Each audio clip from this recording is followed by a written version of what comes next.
नमस्कार मित्रांनो, एक्झाम जागर या एज्युकेशन यूट्यूब प्लॅटफॉर्मवर तुम्हा सर्वांचं पुन्हा एकदा स्वागत आहे.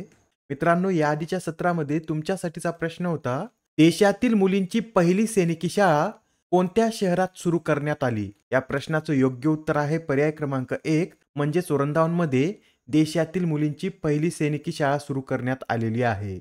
आणि या शाळेचं उद्घाटन कोणाच्या हस्ते करण्यात आलं? तर संरक्षण मंत्री राजनाथ सिंह यांच्या हस्ते या शाळेचं उद्घाटन करण्यात आलेलं आहे. बरं, या शाळेचं नाव काय आहे? तर संवित गुरुकुलम गर्ल्स सैनिक स्कूल असं या शाळेचं नाव आहे. आजच्या सत्राचा पहिला प्रश्न पहा. अलीकडेच कोणत्या देशाने भारतासोबतचा हायड्रोग्राफिक सर्वेक्षण करार संपुष्टात आल्याची घोषणा केली आहे? तर आता हा जो करार आहे हा मालदीव या देशाने संपुष्टात आल्याची घोषणा केली आहे. मित्रांनो, या करारावर 2019 मध्ये मालदीवचे राष्ट्रपती इब्राहिम मोहम्मद सोलिह आणि भारताचे पंतप्रधान नरेंद्र मोदी यांनी स्वाक्षरी केली होती. पण आता सध्या मालदीवचं सरकार बदललेलं आहे. नवीन मालदीवचे राष्ट्रपती कोण बनले आहेत?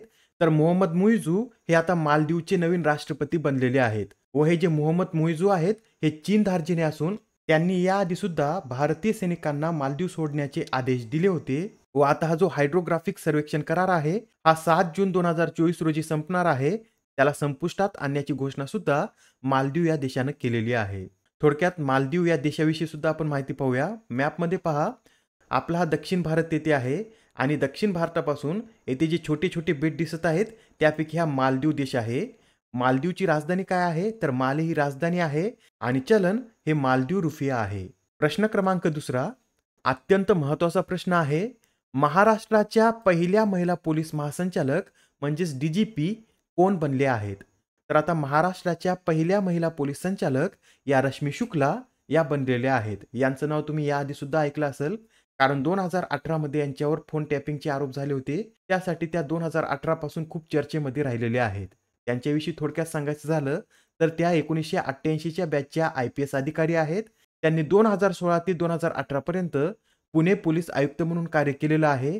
2021 मध्ये केंद्रीय राखीव पोलीस दलात त्या अतिरिक्त पोलीस महासंचालक होत्या व 2018 मध्ये महाराष्ट्र राज्य गुप्तचर विभागात आयुक्त म्हणून देखील कार्य केलेलं आहे व त्यावेळेसच त्यांच्यावर फोन टॅपिंगचे आरोप झाले होते. मित्रांनो, याआधी सुद्धा काही महिलांनी प्रथमच कामगिरी केलेली आहे. त्यांची नावे सुद्धा आपण एकदा रिवाइज करून घेऊया. पाकिस्तानच्या सार्वत्रिक निवडणुकीत सर्वसाधारण जागेवरून उमेदवारी अर्ज दाखल करणारी पहिली हिंदू महिला या सविरा प्रकाश बनल्या आहेत. 100 अब्ज डॉलरची संपत्ती असलेली जगातील पहिली महिला फ्रँको इस्मेस, इंटरनॅशनल टेबल टेनिस फेडरेशनच्या संचालन समितीची सदस्य बनणारी पहिली भारतीय महिला विटा दानी, नासाचे मार्स रोवर चालवणारी पहिली भारतीय महिला अक्षता कृष्णमूर्ती, भारतीय नौदलाच्या युद्धनौकेचे नेतृत्व करणाऱ्या पहिल्या महिला कमांडर पी देवस्थळी, लढाऊ विमान उडवणारी पहिली भारतीय महिला वैमानिक अवनी चतुर्वेदी, शौर्य पुरस्काराने सन्मानित होणारी हवाई दलातील पहिली महिला अधिकारी दीपिका मिश्रा, भारतीय सशस्त्र दलात 8D कॅम्प म्हणून नियुक्त होणाऱ्या पहिल्या महिला Manisha Padhi, crash fire tender चालवणारी देशातील पहिली महिला दिशा नाईक, मिलिटरी हॉस्पिटल सर्व्हिसेसच्या महासंचालक बनणाऱ्या पहिल्या महिला साधना सक्सेना नायर, तर ओडिशा विधानसभेच्या पहिल्या महिला अध्यक्षा या प्रमिला मलिक बनल्या आहेत. प्रश्न क्रमांक तिसरा पहा. भारताने 1 जानेवारी पासून संयुक्त राष्ट्र सांख्यिकी आयोगाचा सदस्य म्हणून कार्यकाळ सुरू केला.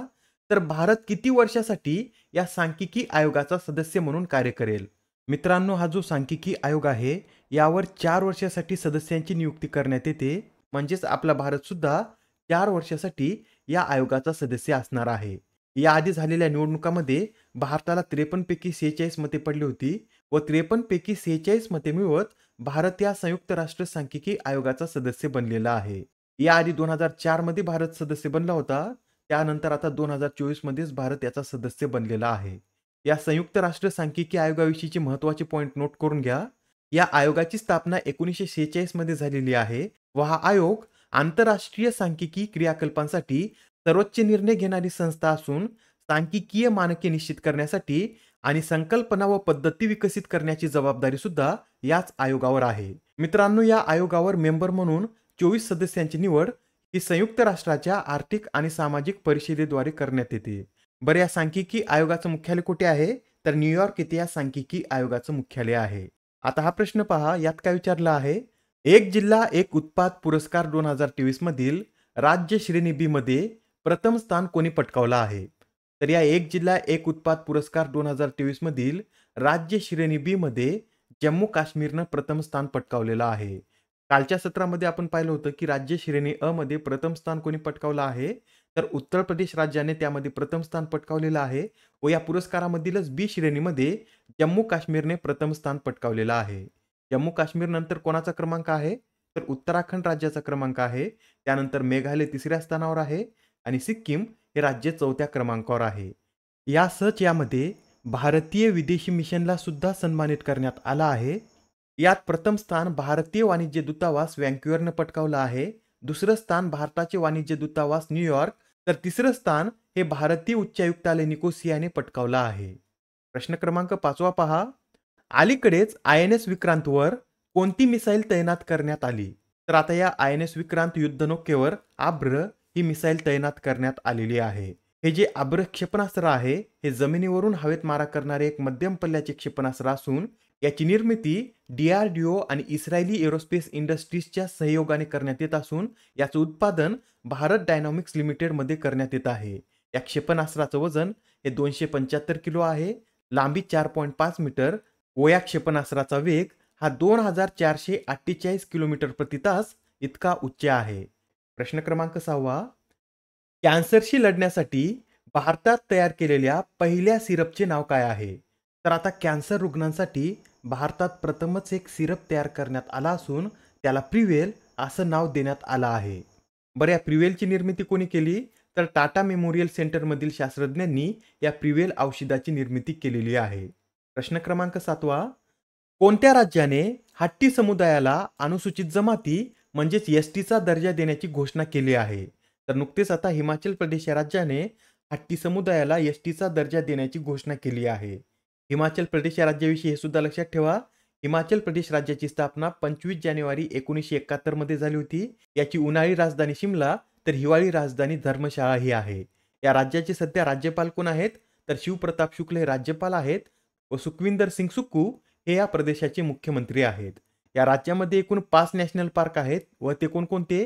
तर great Himalayan national park, Pin valley national park, Khirganga national park, Inderkilla national park आणि सिंबलबारा नॅशनल पार्क हे हिमाचल प्रदेश राज्यात स्थित आहेत. यासच मित्रांनो हिमाचल प्रदेशमधील सतलज नदीवर भाकरा धरणाची निर्मिती करण्यात आली असून येथील जलाशयाला गोविंद सागर या नावानं ओळखलं जातं. प्रश्न क्रमांक 8. अडोरा मॅजिक सिटी हे कोणत्या देशाचे पहिले देशांतर्गत क्रूझ जहाज आहे? तर आता हे जे अडोरा मॅजिक सिटी जहाज आहे हे चीन या देशाचे पहिलेच देशांतर्गत क्रूझ जहाज आहे. या जहाजाची निर्मिती चीनमधील सर्वात मोठ्या जहाज बांधणी कंपनी म्हणजे चायना स्टेट शिप बिल्डिंग कॉर्पने केलेली आहे. प्रश्न क्रमांक 9. सर्वात कमी चेंडूत कसोटी सामना जिंकण्याचा विश्वविक्रम कोणत्या देशाने केला? तर आता सर्वात कमी चेंडूत कसोटी सामना जिंकण्याचा विक्रम आपल्या भारतानं केलेला आहे व भारत आणि दक्षिण आफ्रिकेमधील पार पडलेला कसोटी सामना हा आतापर्यंतचा सर्वात छोटा कसोटी सामना ठरलेला आहे. हा सामना 3 जानेवारीला सुरू झाला होता व 4 जानेवारीला संपला सुद्धा आहे.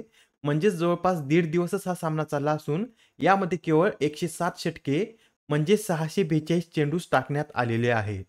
प्रश्न क्रमांक 10. मध्य प्रदेशातील कुनो नॅशनल पार्कमध्ये अलीकडेच 3 शावकांना जन्म देणाऱ्या मादी चित्तेचं नाव काय आहे? तर या मादी चित्तेचं नाव आशा असं असून अलीकडेच या मादी चित्तेने 3 शावकांना जन्म दिला आहे. आजच्या सत्रामधील शेवटचा प्रश्न पहा. दरवर्षी जागतिक युद्ध अनाथ दिवस कधी साजरा केला जातो? तर आता हा जो जागतिक युद्ध अनाथ दिवस आहे हा दरवर्षी 6 जानेवारी रोजी साजरा केला जातो. मित्रांनो, हा दिवस युद्धामध्ये अनाथ झालेल्या मुलांना प्रदर्शित करण्यासाठी दरवर्षी 6 जानेवारी रोजी साजरा केला जातो. आजच्या सत्रामधील तुमच्यासाठीचा प्रश्न पहा. MS स्वामीनाथन पुरस्कार 2024 ने कोणाला सन्मानित करण्यात आले? आता या प्रश्नाचं उत्तर कमेंटमध्ये देण्याचा प्रयत्न करा. उत्तर चुकलं तरी काही हरकत नाही, कारण ज्यावेळेस तुम्हाला या प्रश्नाचं योग्य उत्तर माहित होतं त्यावेळेस हा प्रश्न तुमच्या दीर्घकाळापर्यंत लक्षात राहतो. तर आता पुढच्या सत्रामध्ये पुन्हा भेटूया. धन्यवाद.